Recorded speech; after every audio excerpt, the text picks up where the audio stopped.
நான் பெண்கள்கிட்ட ஒரு விஷயத்த கேட்டேன்.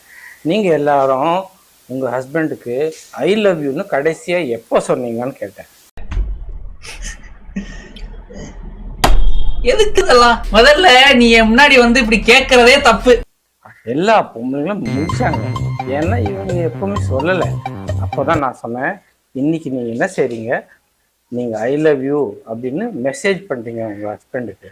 இதெல்லாம் யாரா உன்கிட்ட கேட்டா? யாரா நீ? இதில் எங்களுக்கு என்ன லாபம் இருக்குது அப்படின்னு கேட்குறாங்க. உங்களுக்கு நிறைய கிஃப்ட்ஸ் கிடைக்கும் அப்படின்னு நான் சொன்னேன். இந்த உலகத்திலேயே ரொம்ப அழகான ஒரு கிஃப்ட். அழகான கிஃப்டா?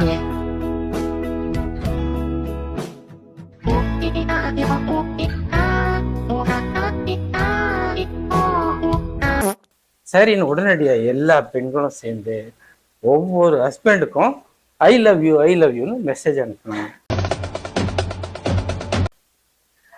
அங்கே ஆஃபீஸில் வேலை பண்ணிட்டு இருந்த ஹஸ்பண்ட் எல்லாம் இது பார்த்தாங்க. பார்த்த உடனே அவங்க ரியாக்ஷன், அப்போது அந்த ரியாக்ஷனில் ஒவ்வொருத்தரும் என்ன சொல்கிறாங்கன்னு கேளுங்க. ஃபஸ்ட்டு ஆள் சொல்கிறாங்க, முன்னாடி காலங்கத்தால தலையை தின்ற, ஏதாவது தண்ணி கிண்ணி அடிச்சிட்டியா அப்படின்னு கேட்குறான். மென்டல் ஹாஸ்பிட்டலுக்கு ஃபோன் பண்றான், ரெடி ஃபோனு அப்படின்னு. செகண்ட் ஒருத்தன் சொல்கிறான், என்ன உனக்கு அம்மா வீட்டுக்கு போகணுமா, போய்க்கோ அப்படின்னு.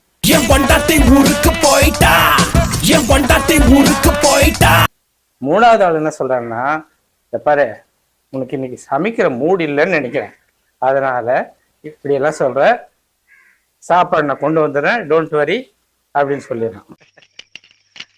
என்ன மனுஷன்? நாலாவது ஆள் என்ன சொல்றாருன்னா, பாரு ஏதாவது கிஃப்ட் ஏதாவது வாங்கணுமா உனக்கு நினைக்கிறியா, அதுக்கு தான் இப்படிலாம் மெசேஜ் பண்றியா அப்படின்னு சொல்றான்.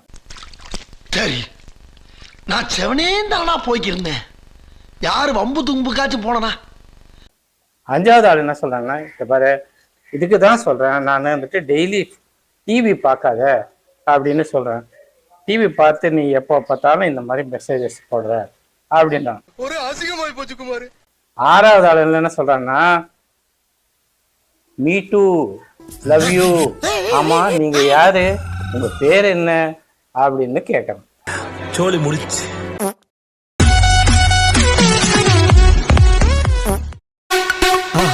மறக்காம சர்ப்ரைஸ் பண்ணுங்க. தேங்க்யூ.